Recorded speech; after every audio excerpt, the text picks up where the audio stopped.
Hi, Tyria. Happy Friday, and welcome to your Friday Guild Chat. I'm your host, Ruby, and we are going to give you a preview of the Skyscale that's coming to Guild Wars 2 later this month. I want to talk to you really quickly about something that we're working on before we jump into the Skyscale. ArenaNet, we've talked a little bit about this earlier in April. I can't believe it's already May. Yeah, I'm this year is confused by this. flying. I can't cope with any of this. We've talked a little bit earlier in April about an event that ArenaNet is participating in for the first time this year.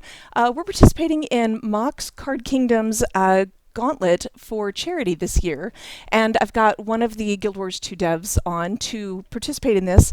What this is an annual board gaming tournament that's put on locally to support a different local charity every year. This year they are supporting a local group called the Center for All Races. And this on May 19th, we're going to be participating in an all-day board gaming tournament to help raise funds for this charity. Our devs participating are game director Mike Zadarajny, Isaiah Cartwright. This is why we wrote it down. John Hargrove, Justin Riley, and this guy. Stephen, why don't you introduce yourself? Hi, I'm Steven Sidnicki. I'm one of the programmers on Guild Wars 2, just recently shifted over to the Living World team as a content designer, actually, which is super exciting. Terrifying, but also super exciting. And I'm a longtime avid gamer. I mostly know Mox/Card Kingdom from all their Magic hosting stuff. That I've been playing Magic since they were Berserk Games, and but they're also just amazing board game folks. And this is a fantastic excuse to spend all day playing board games for work and for an excellent charity. Yeah. So, you guys, there are a couple of ways you can support us. You can watch the live stream right here on this Twitch channel on May 19th all day. Watch these guys hanging in there. There are a couple of games you're going to be playing, and you guys have been doing practice sessions, right? We have. We've been playing some, especially some photosynthesis at lunch, which is one of the two games that they've specifically announced for it. I'm really enjoying it. It's kind of an abstract placement game, which I wasn't really expecting from the theming. The theming is just you're growing trees, but the actual gameplay is very much this sort of you're jockeying for position as the sun rolls around the board, and like what might be a great spot right now will be a terrible spot 2 turns from now when the light has shifted. Okay. But it's a lot of fun, and it's been a blast both playing it and also watching, especially like Izzy is a very dedicated gamer's sort Oh of my gosh, gamer, right? and he has been trying to kind of not only get a good feeling for photosynthesis itself, but metagame the charity tournament Yeah. in terms of like figuring out what other teams are going to be doing and who we should concentrate on, like making sure that we are, better than, or who we like turn other teams' anger on and that kind of thing. So it's fascinating to watch, if nothing else. Yeah. Now, part of the way this works is that as we get more donations for this charity, and I'll talk a little bit more about that in a second, you guys, our team earns power-ups that will help you advance toward your place in the tournament because we are one of 20 teams participating. So we will be competing for first, second, third, fourth, fifth place, and so on. So wherever we fall in the rankings of who raises the most money, we get a certain number of power-ups to help us do better in the gaming tournament on the 19th. So you guys are playing several board games, and then there's a surprise game toward the end of the day, right? Hmm. And you do not know what that's going to be. No idea what that Um, is. There's a trivia round, and we know nothing about the trivia other than that it's going to be gaming related. So so these power-ups will help very much a so. And lot. speaking for myself, I could use that help. I enjoy board games, but I would not say that I am a terribly good board gamer. So Yeah. So we're going to put a donation link in chat right now. No matter which of our chats you are in, you can see a donation link right now. And Mark, if you could show, there are a couple at that. Once you go to that donation link, you'll be able to see there are a number of things.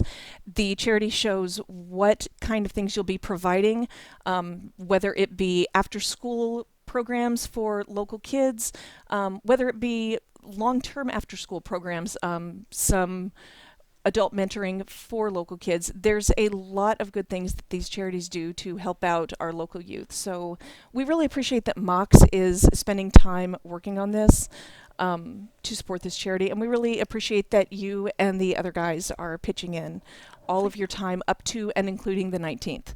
So we appreciate all of your support, and we will see you on the 19th. I'm looking And forward good to it luck, so much. and have Thank fun. you. It will be Yeah. a blast, no question. All right. Thank you for your time. Who wants to see the Skyscale? I know I do. Yeah.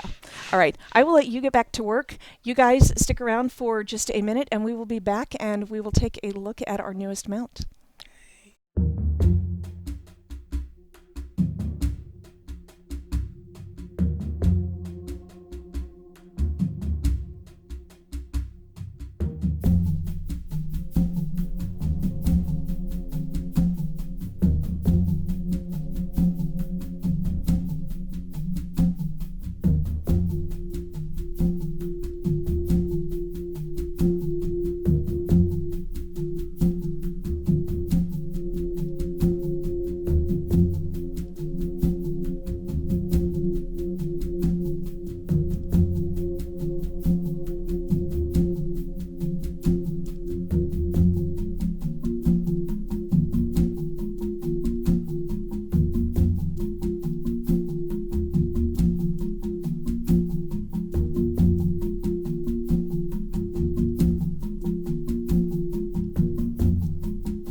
All right, we are ready for Skyscale. Are you guys all set? Yep. No? All right, Jill's changed his mind. Never mind. Sorry. All right, why don't you guys introduce yourselves, talk about what you do here at ArenaNet, and what you worked on for the Skyscale. Joel. Okay. So my name's Joel Helmich. I am a gameplay programmer. I also sometimes do design things, which is what happened on this dragon. So I did sort of latter half-ish of design, did a lot of implementation. It's very weird because I'm muffled because my sound is not coming through the headphones, but it's okay. You're fine. Don't mind me. As far as other, so firstly, we are not joined by the original and sort of ongoing designer Elena Chadwick, who is out of the office today, but she did initial design on the dragon and initial implementation of stuff. So I sort of picked things up a couple months in, helped her design things and build things, etc. So building things. All right, Kate, how about you? Hi, I'm Kate Pfeilschiefter. I'm the creature art lead here at ArenaNet. I was more of a supervising art directing role, specifically on this asset. Worked with our creature artist, Pete Egbers, who did the model, and outsourcing coordination to outsource to actually one of our former creature art lead, Jim Bannon Bogart, who did the concept for this for us. And yeah, I was just responsible for guiding art direction, look and feel, and helping out with technical aspects of skinning animation and whatnot. Awesome. Thank you, Kate. Okay, so let's talk really quickly about what we are and are not going to do today. First, we are in Desert Highlands. I saw a couple questions about what map we are in. We're not going to spoil the story. We're not going to spoil the map. We're going to talk with Kate about the design of the Skyscale, why they look the way they look, some of the thought processes that went into the design. We're going to give you all a flying lesson and talk a little bit about masteries. We're not going to spoil acquisition for you either. So we're going to leave you lots and lots of surprises. And yes, the Skyscale was thrown a fish and ate it, and it's adorable. That is one of its little idle animations. So yes, and I am kind of keeping an eye on chat for questions as I can. So that's where we are. Kate, why don't we start a little bit with the look of our Skyscales. These are what they look like dyed and undyed. We've all got slightly different colors, so you can kind of see what they look like. Do you want to talk a little bit first about the general thought processes behind the look of the Skyscale, as far as differentiating it from enemy dragons? Sure, yeah. Okay, so first to start out with this guy,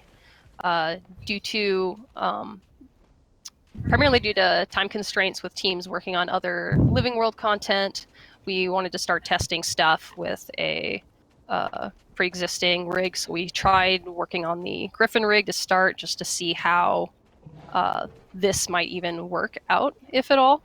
One of the differences with this guy, as opposed to some of the other mounts, is this guy started out with the idea, knowing we wanted to make a dragon mount, that we wanted to kind of fulfill that fantasy and that idea of just being able to ride a dragon, being a dragon rider, pretty much everything that is entailed with that. Whereas the other mounts were primarily movement development first. So we kind of had that whole design, like, at least look out of the way. We needed to then figure out, okay, how can this work with the pantheon of mounts that we have so far? How can this feel different in the way that it plays without stepping on the toes of any of the other mounts? Mm-hmm. Especially since the Griffin already is like so fun to fly with, and it stands out so much. We don't want to do just like that again. We want to do a different approach to flying. Yeah, definitely. Yeah, this guy's more of a helicopter in a sense, whereas the Griffin is a little bit more of like a speedster, like a hawk or a falcon. Yeah. So we tried to make this guy bulkier. We wanted him to be more of a heroic type critter. We had concerns at first. There was a previous idea based on some secret plot things that I can't get into so much that involved him being more crystalline. And we were worried that that approach was kind of making him look like he was branded, which he's not, and too much like an enemy type dragon. And also a little steps on the toes of Oreen's design a little bit. We don't want him to look related to her, since she's kind of part of the like pantheon. She's kind of has that elder dragon ancestry due to her mom. We don't want him to look like he has the same potential to be like as strong as she is, or the same kind of dragon as she is. These kind of like our lesser dragons, but at the same time, we still want them to feel heroic and cool. We don't want them to feel like, oh, this is just the puny lesser version of whatever Oreen was. Yeah. Yeah. Oh, sorry. A quick note on that: the things that you were saying that we can't get into after War Eternal is out, we are going to do a deeper dive into the design of the Skyscale, so we won't keep all of our secrets and forever. behind the scenes stuff, which we So sorry, Kate, go ahead. Talk about. Yeah. So anyway, yeah, we wanted to. So it was kind of trying to strike a balance between that, making this guy still feel cool, still feel powerful, without feeling like he's kind of like confusing or messes up the lore about what the Elder Dragons are too much. And then also making sure that he stands out from some of the enemy dragon types that we've had. A lot of our enemies are wyverns or wyverns, however you prefer to fall on that controversy. So we Yeah, we decided to stick to the 6-legged body plan. I mean, they're all dragons in my eyes, but this body plan at least falls along the lines of what we've typically seen from more of our good guy dragons. And yeah, I guess that's all I have right now. Okay, can we talk a little bit about this? Is just something that I was admiring yesterday. While our dragon was hovering, I was just admiring the scale patterns. And you had talked a little bit about that yesterday while we were chatting. Can I ask you to talk about that a little bit? Oh, sure, yeah. So some of this is kind of, I mean, like so many people touch this guy. Like I said, we had the concept artist, and we had our actual artist who did the finalized sculpt. And then we also had considerations about like differentiating this out from some of our previous dragons, make sure this guy doesn't feel like he's too related to either of them. The scales are pretty much designed to be more broad, more armored looking, so we didn't get too small in the detail. We wanted this guy to feel like he could take a hit and be chonkier. He's a beefy boy. Lots of crocodilian reference just because those guys have such cool armored texture onto them. And then a little bit of some cobra influence into the neck scales. We didn't do like just the straight singular horizontal scale, of course. We wanted to play around with the shape language a little bit more, so it wasn't just too repetitive. But there was some earlier concepts of this guy where he was a little bit more snake-like, and some of that still is in the scale design to an extent. I absolutely love it. And I also, Mark, yeah, if we can peek at mine for just a second, I love that when my Skyscale is hovering, his feet, there's something about, yeah, the foot motion absolutely kills me. All of the little detail to the animation is so, so good that every team who had a hand in this makes me so happy. So I know we could only get 3 on here, but I really, really want to get credit out there where credit is due to everyone who worked on this, because there were a lot of teams that did good work here. Oh yeah, definitely. Brian Walter was the primary animator on this guy. He worked with Nick Azier, an effects artist, for some of the idle animations too. He has like an animation where he catches a fish, you feed your guy, do some pet bonding, and I'm getting attacked by Hydra. Oh no! A little territorial dragon angst there. Yeah, Brian's just an excellent animator. He puts a lot of character and has a lot of ideas that he comes at with a project at. He gets really excited and is very creative in everything he does. And we wanted to, I mean, for a lot of the animations on, say, like the Raptor were so successful, and we wanted to try and get back into that and have more interactions with your dragon and have the character come through in his actions and movements, really to make him stand out from like our other flying mount, the Griffin, and also just you want the legs and limbs and stuff to be doing something in there. It's much more interesting than if they were just hanging. Yeah. It kind of feels like he's really working, like paddling in the air to keep you up there. Fantastic. Somebody I love this comment in chat, is the Skyscale making air bread? And he's making biscuits. Yes, and I can, Knackers, you have cats, don't you? Oh yeah, I have 2 cats and 2 snakes. Yeah. Oh, you have snakes? Yeah, they're awesome. They're just little vanilla morph ball pythons. I adopted them, but they entertain me. Super cute. And thus the Skyscale was born. So cats and snakes, and here we are. Yeah, I mean dragons are just they're just cat snakes. So all the 3-lettered words in there. Okay, so one more thing I want to talk about. Can you talk a little bit about the wingspan? Because that was a conversation, again, that we had yesterday, and I really wanted to make sure we touched on that, because that was a good one. Oh, sure, yeah. Some of this was just part of visual design iteration on this guy when we're testing the gameplay, and we're taking a look at how everything looks when you're hovering, when you're flying around, and also just the character on the mount. It didn't quite look like... There's the issue of playing around with our default hover height, the minimum height that you can basically be hovering at, and adjusting that. And our first issue was just trying to make sure that the wings didn't look like they were clipping into the ground. So we adjusted that for the height, and then we realized that, considering this guy is hovering the whole time, his wings at the size that they were to start with, which was more similar to the wingspan of the Griffin, they just looked really inadequate for keeping him up there at that minimum default hovering height. We found out that we could pretty simply test out just literally doubling up the size of those. We had to then make animation adjustment to that, but it looked much better, much more realistic. As much as realistic as a dragon is, just felt more believable and acceptable to the eye to have them be that larger size, considering the movement type that this guy has and the maneuverability that he has to be able to keep you stationary with those big expanses of membrane. And then we had to adjust the height again for that, because then his wings were again clipping into the ground plane, so he hovers higher. All right, well, why don't we talk about how this guy moves? Joel, Enough can of we... that boring stuff. No, People actually want to hear, right? Give us a flying lesson, All Joel. right. So, Let's talk about this. I guess the first thing you'll notice, I guess I'll go through it sort of in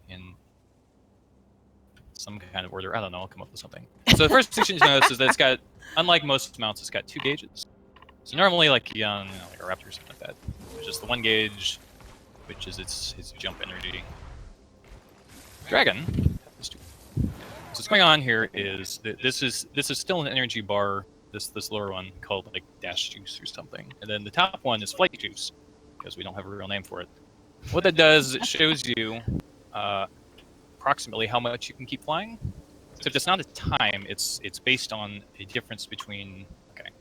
Okay, imagine there's some like canopy over you, and you can fly anywhere under that canopy. Like, do I dare bring out MS Paint?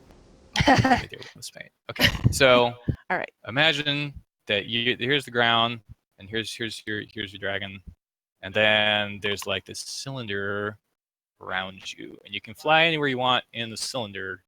But if you leave the cylinder starts to drop. So effectively, you get this like canopy thing. We are actually showing this. Is amazing. And as you keep moving, the cylinder keeps dropping, and so you can fly as long as you don't keep moving, you can keep flying up and down, and then keep flying up. But eventually, you run out of flight juice, like so. So, for example, if I go all the way down, ground, I can go up. I can go down, up as long as I want. But if I start going forward, it starts to drop off. And now I've hit the top of my canopy, and now it's slowly descending toward the ground. I can go down, go up, but I can't go as high as I used to. That is the most basic of things it can do, is fly around like so. Programmer art is the best art. It is art. It is art in the most literal sense, and that I made it with a paint program. Anyway, okay, so the second gauge, which is this I'm pointing at, like you can see what I'm pointing at. this lower gauge here, the yellow one, and so normally what you use that for is a dash, like so. And it randomly picks which roll it does, but they're functionally the same. Hydra. Oh no! I got it. Hacks. No more Hydra. Hacks. Some dragon on dragon violence. Yeah, normally what you do is, as you run along, you're like, I want to go a little faster, bloop, and you just go a little faster. It has a second use, which we'll get to when we talk about masteries, but the most general thing is you're just using it for a little speed boost. It's not like super fast, but it's something. It counts. So let's talk more about little features on flight gauge, and one of the ways you'll see them. So the dash does a special thing where, while you are dashing, you can go beyond this flight canopy thing. So to bring back my lovely MS Paint. So let's say our dash is red, sure. And so when you dash, you go like, and then you dash. But if you dash and you're like near your canopy, you can go a little outside it before. And then eventually it sort of resets. This is what it looks like. Okay. Okay. So you see I am out of flight juice, so I'm sitting at the top of the canopy. A dash. It's hard to see against the background. Let me go.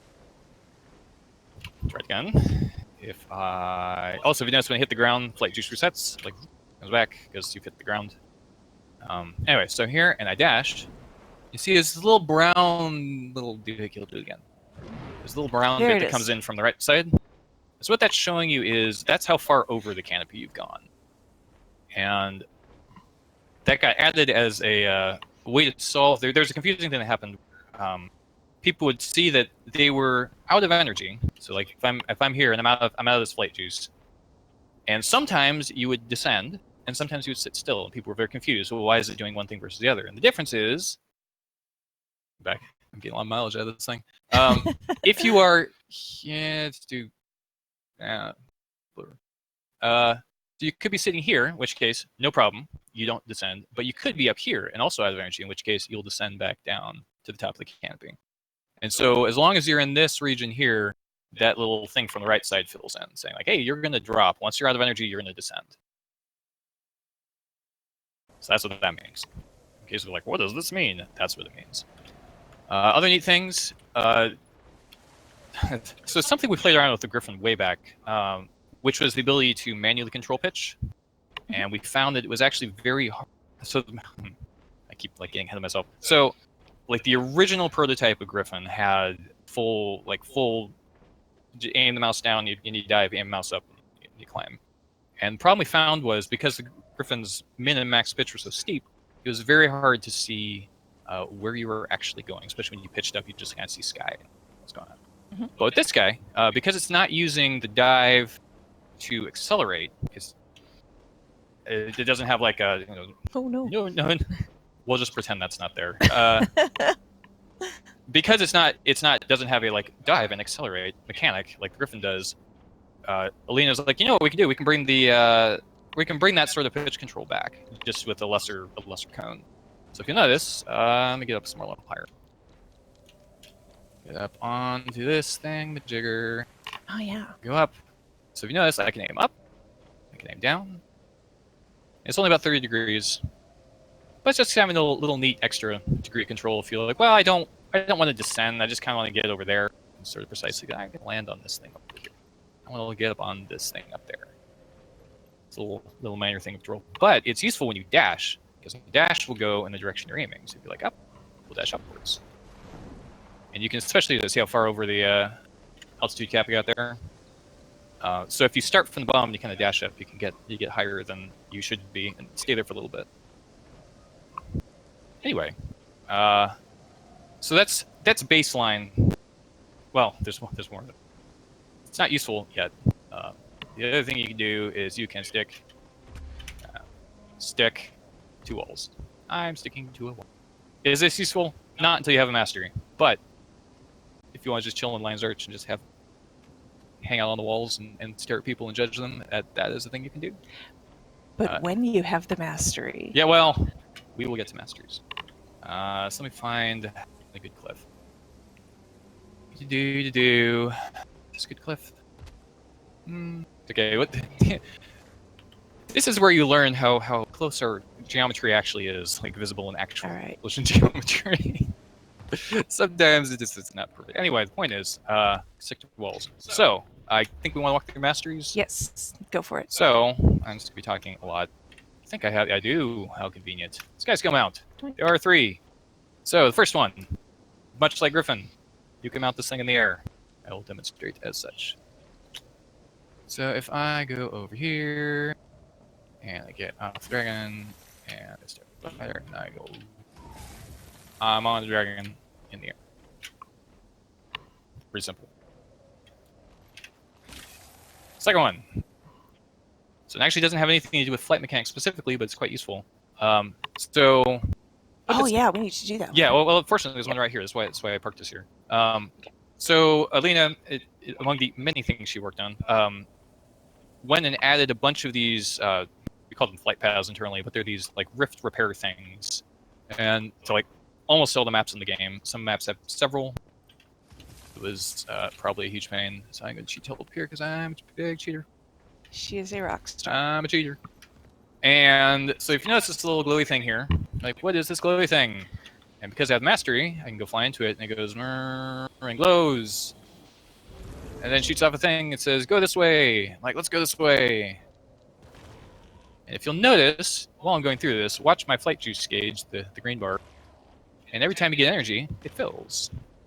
And the idea is you just kind of follow this path to the eventual end. And while you're doing it, you pick up some volatile magic. Doop-doo. Thinking you'll do them once a day, but you can still do them. You just don't get the volatile magic out of them. Do. This one's very straightforward. Not all of them are. And at the very end, you get a thing. It says, "Da-da!" You get a thing. And if you'll notice, this is also a good demonstration of I am way over my altitude cap right now. So You are way up there. Way over. And so once this green bar depletes and I'm out of flight juice, then I'll start descending. Very slow. It's not super fast, but just slowly descends. And so these flight paths are all over the place, and it's just kind of a fun thing to do. You can go get easy volatile magic, end up in places you didn't expect to be. Yeah, again, that is, you are in Desert Highlands. This is not just in one map. They are all over. Don't shoot me. Don't do that. No. Many things were added. It took a while. Yeah. Anyway, so that's the second mastery. Yeah, Rift Probably Repair. get it away from things that can shoot me. Yes. Not. It's like, something's hurting you. Please be careful. All right, last one. Wall launch. This is sort of the most powerful tool. And I love this the one. thing that really opens up this mount. So we've done it by accident a couple times. But I was mentioning, we go over yonder a little faster. So if you find a nice wall, if you notice, I'm slowly burning off my flight juice because I'm going forward. Like, well, here's a nice wall. I'd like to go up on this wall. I could stick to the wall, but what do I do? What you do is you hold down your jump. And if you notice this, I'm pointing at it like you can see what I'm pointing at. It's his jump key. It's jump key, and so the half the energy it burns off a thing of energy of jump juice, we call it, and then refills your flight juice. And when you let go, up you go. Now you have a little more flight. It's super useful. It is very strong. And so if you notice now, I'm using this. You can watch the right side of the bar, and I'm getting up over my altitude cap a little bit. What you do is use this thing to sort of traverse along canyons, to get up like extra tall cliffs. Gives you a little extra jump. It is very good.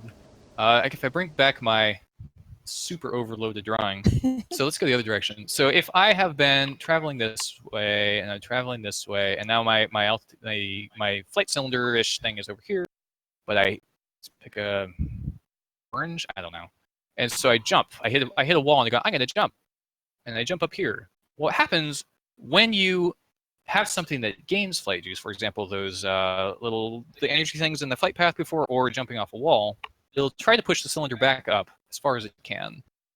So it won't go past its original height. It'll never go past here, but it can sort of restore the height a little bit.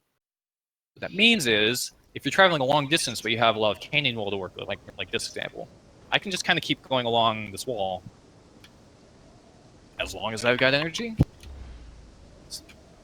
But I can't go over my original height. So eventually, yeah, the brown bar kicks back and says, no, you can't go higher than this. But you still go pretty high. It's very good. Oh, you have a good view too, by the way. It's very strong. Yes, it's a lovely waterfall. So we can try, just show generally how this thing's used. If you're like, can I get up to the top of that cliff from the bottom? The answer is yes. I did it yesterday. Waterfalls, this is very loud.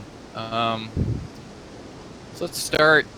So the way to use this thing, it's a lot, kind of like how you use a Springer. You're looking for little outcroppings, little things you can stand on. Because whenever you stand, it resets the baseline for your flight altitude thingamajigger. Thingamajigger. Words hard. Thinger is good. Thinger works. Let's see if I can. And the other thing is you have the cheat button, which is your skill 7. If you notice also, when I'm gripping to the wall, this bar does not refill. You basically everything's paused while you're holding onto the wall. And the flight thing is paused. Everything's paused. So I think I messed up and didn't find the outcropping I was looking for. So I'm going to cheat. Push skill 7. If you notice, it gives you some flight juice back. Gives you all your energy back. Let's keep going. Follow your nose. Can I get there? Yes, I can. Haha, success. All right. And now it's easy. I think I got the hardest part. If you notice, I probably should have waited for my energy to regen, but it's okay. You got this. I can probably make that. No, I cannot make that. Mistakes were made. So another interesting thing to point out, while I am sticking on the wall here, your skill 7 also does not recharge. As we discovered, that was a wonderful exploit. Where you can just park on the wall and then wait for skill 7 to come back and then push it again, and then you just kind of keep going up forever.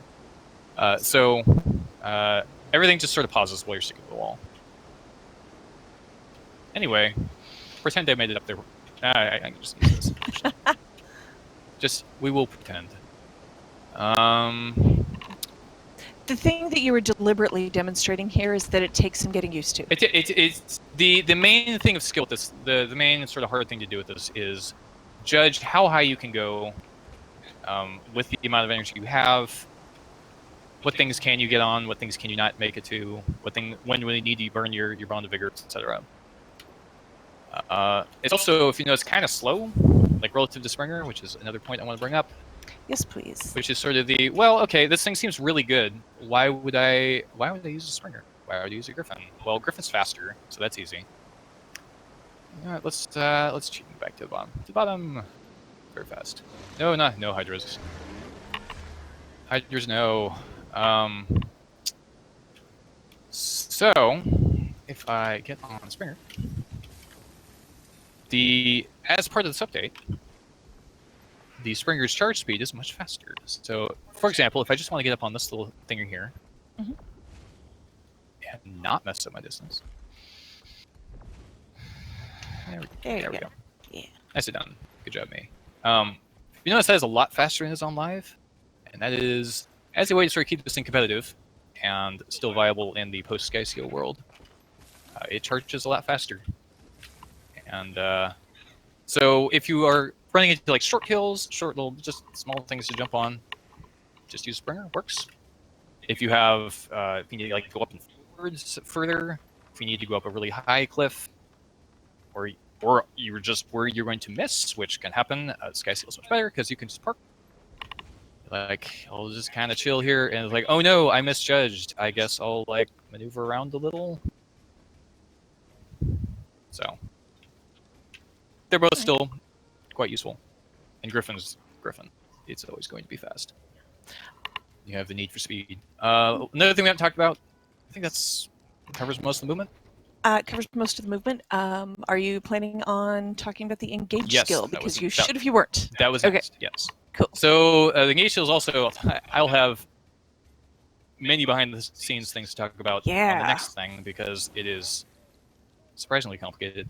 So the way this thing works, I'll just show it, is you go whoop, and it goes and breathe fire. It makes exactly that sound. Wait, no. So there was a while when it didn't have sound, in which case I would always make, I always go whenever it would do it. That was interesting. Another view of the dragon. Let's get a better view of the actual dragon. And so people notice unlike all the other mounts, you are jumping off the dragon before it delivers the attack, which is partially lies because the dragon's not actually a real character, but we can get into that next time. That's how all the mounts work. So it's basically the dragon animation sort of goes forward, and then a missile shoots from up there and lands on the ground and attack anyway. Point is, breeze fire, you get to see this cool like cinematic type like dragon-y thing, and then as it's breathing fire, you can run up and like beat people up with your sword and stuff.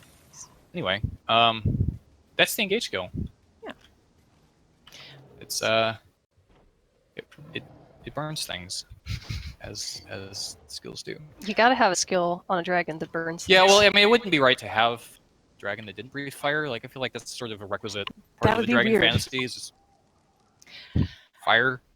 There is a question from several people in chat Mhm. that I actually don't know the answer to. Does this count as any kind of combo field? Yes, it's a fire field. It's fire field. All right, there you go, guys. I will see if it's hooked up. There it is. Perfect. Yes, it is. There you go. It was actually that change went in 2 days ago. Something I've been Really? meaning to do and forgot. It's like, oh no, oh no. Nice. Those things happen, and you have a lot of other stuff to do with. Yes, you guys are busy. So that's All right. that's Dragon. That is in a that is our nutshell. Skyscale for now, and there will be lots more after. Oh, use it while flying. That was here. I can Okay. I can do that real quick. That's actually worth talking about too. So, like the Griffin, if you push skill 1 and you're too high, you'll just kind of descend. Probably shouldn't use that as your actual descend, much like Griffin. If you get too close, you'll just engage. But Yeah. you could, if you wanted. The idea is it gets you close enough to the ground, it's like, all right, we're close enough, now we can engage. Sorry, see, I do it without thinking. That's okay. So like on Griffin, also getting just to show off the difference in wingspan, thing we were talking about earlier. Oh, I'll land and then you can see us side by side. The Dragon has these, it's also true. Yeah, you can definitely tell the difference. these vast appendages. Oh my goodness! Wow. But Griffin's is meant to go fast, right? It's got a smaller. Look at how majestic it's like. Small, medium, and large here. It's also true. Yeah. So this thing like on Griffin, you can push skill 1, and that will dive you and hit the ground and explode. Yeah. I killed a crab apparently. I'm sorry. And so this thing kind of same way. Hold skill 1 to go down until you get close enough. Ow. It goes. I think there's a little bit of a difference in where it appears too, but the attack radius between the Dragon and the Griffin. The Dragon is designed to, since you kind of jump off of it and then he breathes fire, it's designed to kind of, the attack radius is designed to kind of appear in front of you. Yeah, so like if you're running forward, shoot this thing and it'll appear more or less around me as you can move. Like it takes a little getting used to like where does the attack land, and it's okay. Well, the enemy's here. I should launch it from back here because that's where it landed. It's not that bad. It's fine. What else? It's got some minor stuff, like the thing we were talking about wings clipping into the ground. So if you get close enough to the ground, it'll just kind of auto descend. It's not real useful, but it won't do that over water because I found that was very frustrating. Oh, Let's really? auto descend into water, and it's like, Nope. would drown. It's very unfortunate. Turns out dragons cannot swim. What? I know. Madness. I know. You think they'd be good at it, but I guess they're too heavy or something, which doesn't make sense. But point is, dragon stuff. I'm sure I forgot All something, right. but But that's you know why what? we have a second live stream. That's right. We will cover all the have, things we meant to talk about. and later this month they will all see it for themselves. Mm-hmm. All right. Soon. All right. Soon, patience. That was your Skyscale preview. Joel, Kate, thank you so much for helping us give a little preview. So all of you have a little head start on how your Skyscale mount will work. So thank you all for spending some time with us, and we will see you again soon, and we will see you all in game. Thanks, everybody. Thank you. Bye.